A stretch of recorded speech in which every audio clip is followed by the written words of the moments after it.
What's up, guys? This morning I decided to take a Monday off, and right now I'm actually walking at the park. Just finished up with the gym, and we're gonna see what else we can get into today. So come on and check it out.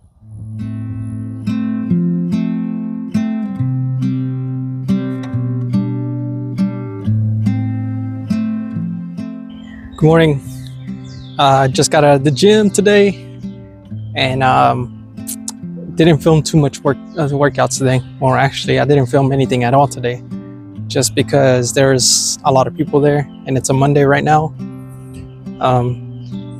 And I'm not quite comfortable yet at filming my workouts when there's a bunch of people around. So right now, all I'm doing is just taking a walk at the park, doing maybe a couple, 3 or 4 laps around, just walking right now. And then we're gonna go and see what else we can do today.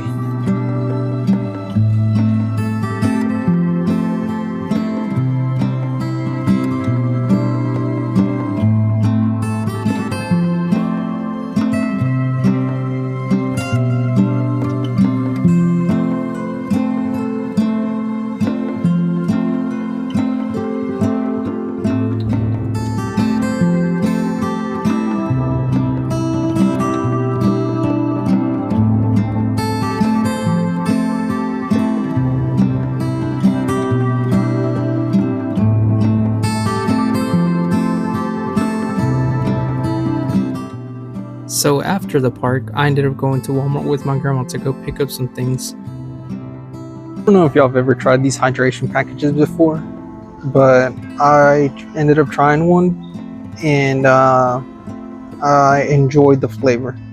And I really do feel like it helps me, especially when I'm at the gym,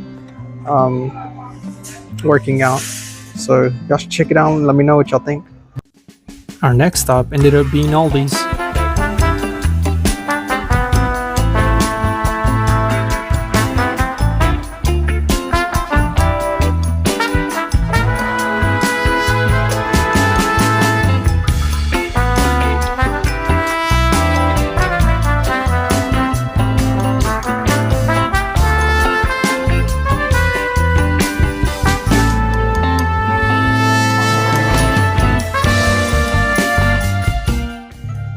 Well, I just ended up finishing going grocery shopping with my grandma today, and I ended up putting a couple of those clips in.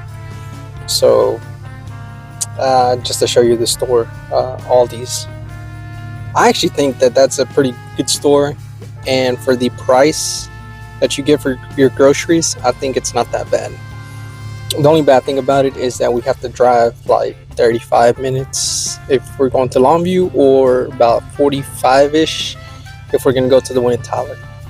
But I think the one in Tyler is a little bit bigger and has a little more selection than the one in Longview. So if you ever decide to go, I think Tyler would probably be the best one out of the two.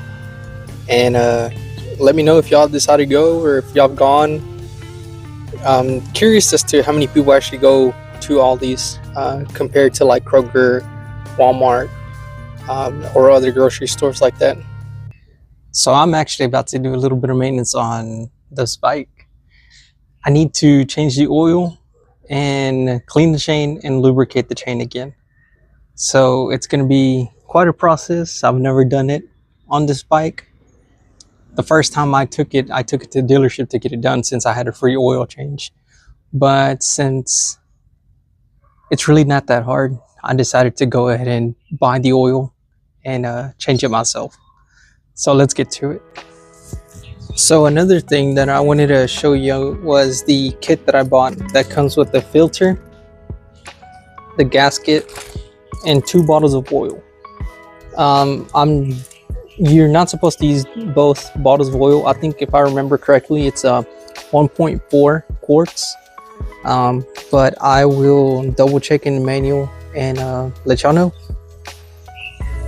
So I don't know if you can tell, but I'm actually trying to drain the oil down at the bottom. So I'm about to drain it. About to pull the plug.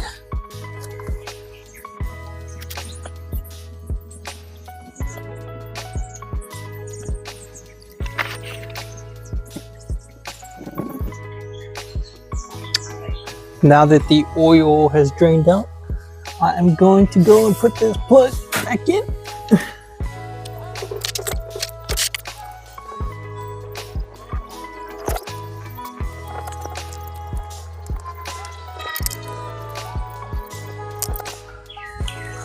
So if you're planning on doing this on this same bike, a 2019 CB300R,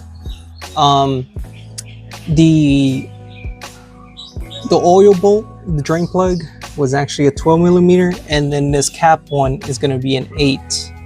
So we're going to remove the cap so we can remove the filter.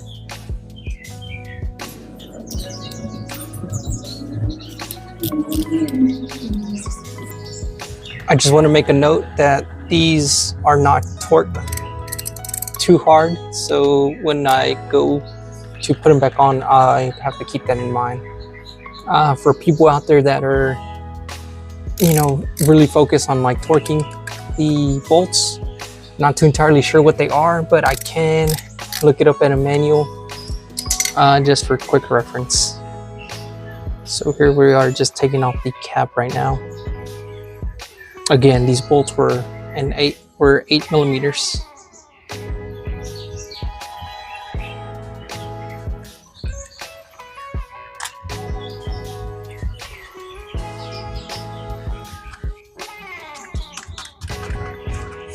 Before I take this cap off, I want to make sure that the cap doesn't fall off.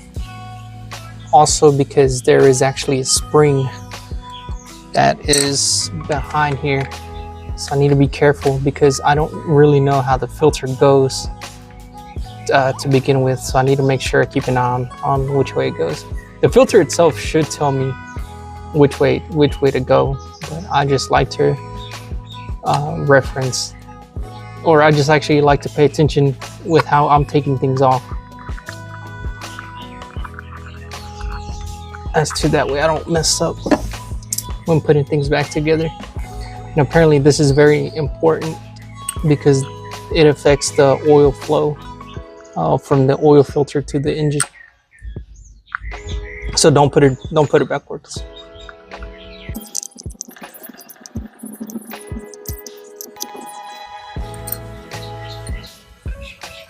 Spring goes in here, pushes up against the filter.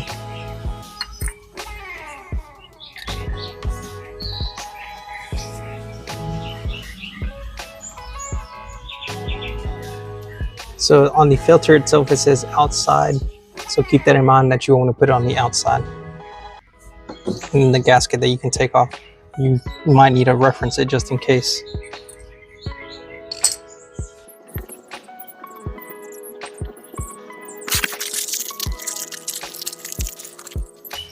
Something that I like to also double check is to make sure that I'm actually getting the correct filters, that everything looks the same. Looking to this actually looks kind of like this. Actually looks the same depth. So we are clear to put this on.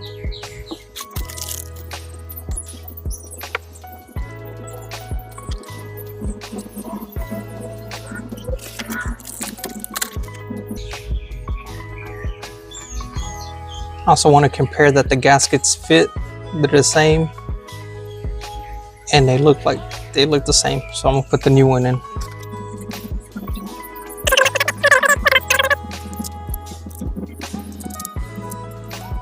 Another thing you want to make sure is that the spring is in the center, and that way it pushes up against the filter itself.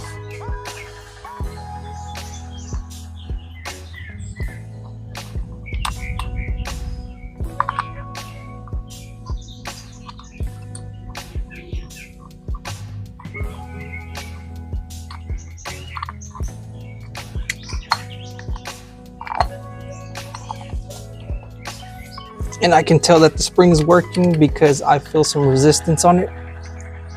So I'm just gonna hold the lid down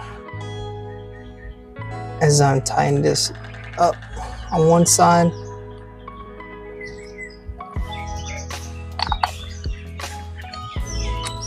What I also like to do is just give it a little shake, just a little bit, just that way I know that it's seated, it's seating on there properly.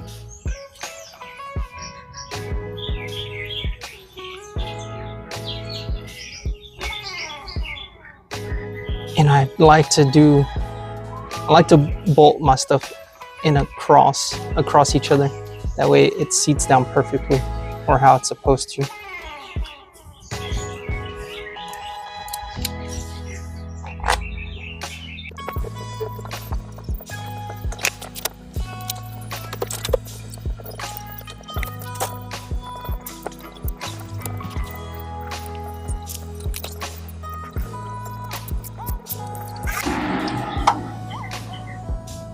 So I want to give it a little tight right there. Just want to make sure that they're tight, and then I'll give it a quarter turn and then keep working my way in across.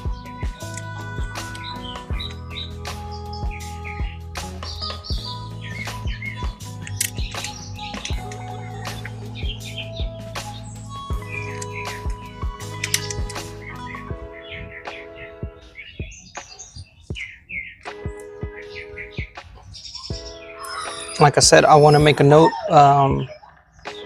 that these bolts right here were not that tight, and you shouldn't over tighten them. I would just tighten them to where they're snug. I don't really have a way to check the torque on them, so I'm going based on feel, which is, for something like this, I think it's okay, but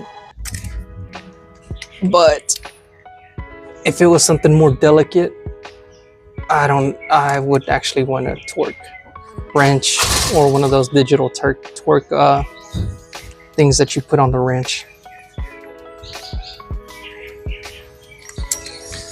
So now that it's all done, it's time to clean it up, make sure it's nice and clean. And then we're gonna go ahead and add the oil.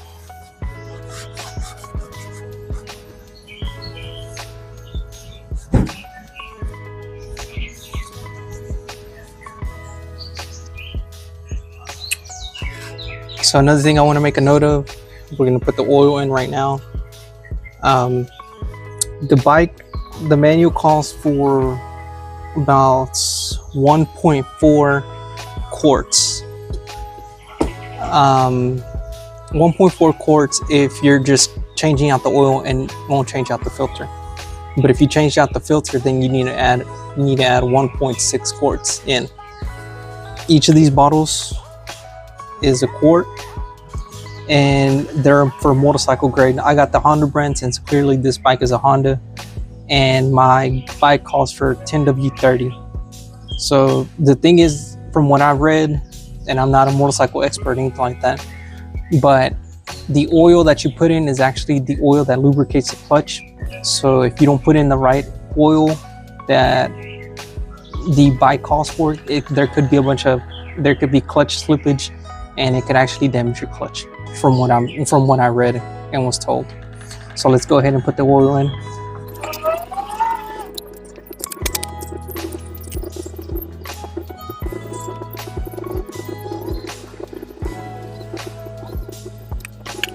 So that is 1 quart in, guys. There's actually a way you can tell if you if you're not really counting the quarts. There's actually 2 lines right here. There's a low line and a high line. So as long as the oil is in between these lines, when you tilt it, it has to be leveled. Right now it's tilted to one side, that's why there's no oil. But when you tilt it, you should start to see a little bit, well, maybe not, because there's not enough. But I'll tilt it again here in a second. So let's pour in the second one.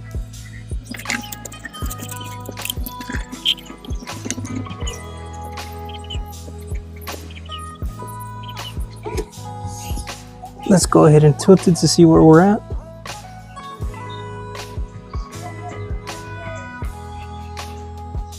That, my friends, looks like we're gonna be doing good right there.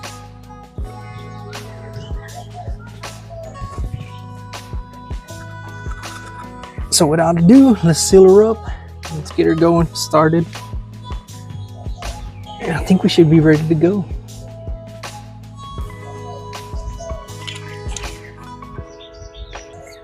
All right, so let's get this bike started.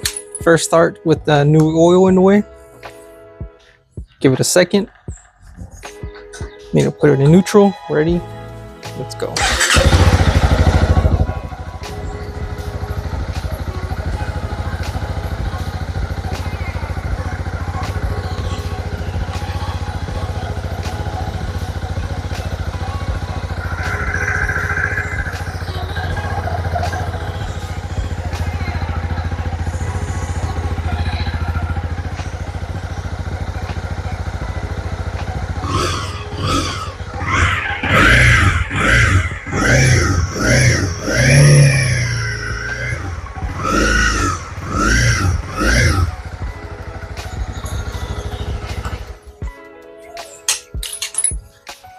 How to consider that a success, guys? So I wanted to point out that in the previous video, I don't know if you saw, but it looked like it was overfilled. I thought I overfilled it, but I forgot that I switched out the filter. So when I tip the bike now, keep an eye on that. When I tip the bike now, you should see that it's actually in between those two lines. I might actually need to add a little more oil to it, just to make sure it has plenty. Next thing I want to do now on this bike is actually clean up the chain and lubricate it. That way it's nice and ready. Look at this, guys. I had my bike parked at one point over here where the dog's at. And this dang dog bit some of it off. I was so mad.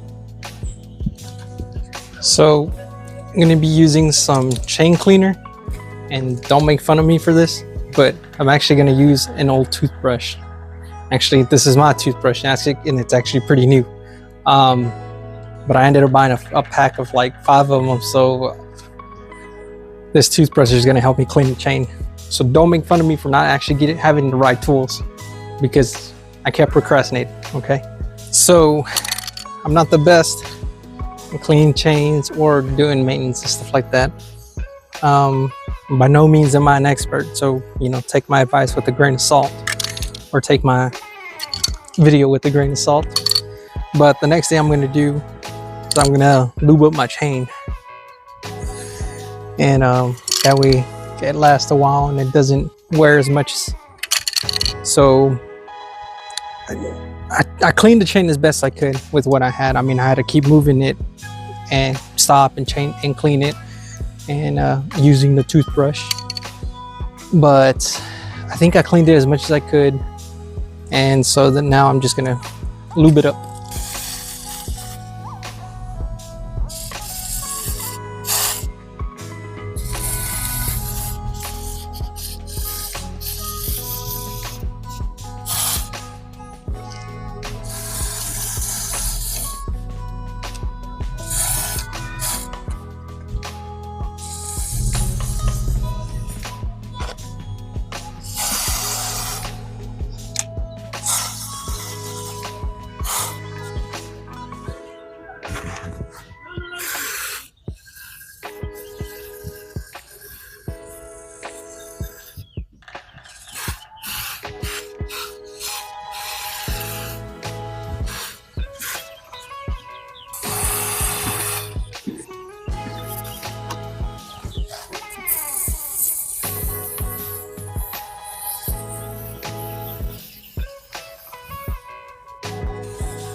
Well, guys, I hope you enjoyed the video. Thank you for watching it, and I hope y'all enjoyed just seeing the things that I did today and got to share with y'all. It definitely was a pretty eventful day, if I had to say. So hopefully you enjoy, like the video if y'all did. And if you hear crying kids in the background, just ignore that. I think some kid is getting beat up back there. So